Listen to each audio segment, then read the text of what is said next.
hassa tayyorlab bergan edik. Mana hozir 4-5 yil xizmatini qilibdi. Hop. Kraskalari eskirib qolganligi uchun bir qator kraska qilib bering, laklab bering deb o'zimiz yana qaytarib olib keldi.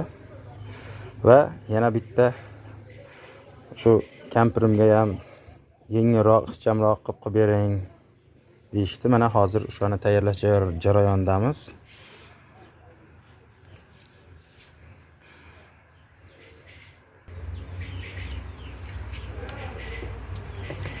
Endi bu tabiiy hassa bo'lganligi uchun bu har doim hassaga o'xshab chiqavermaydi. Shuning uchun o'zini shoxidan mana bundoq qilib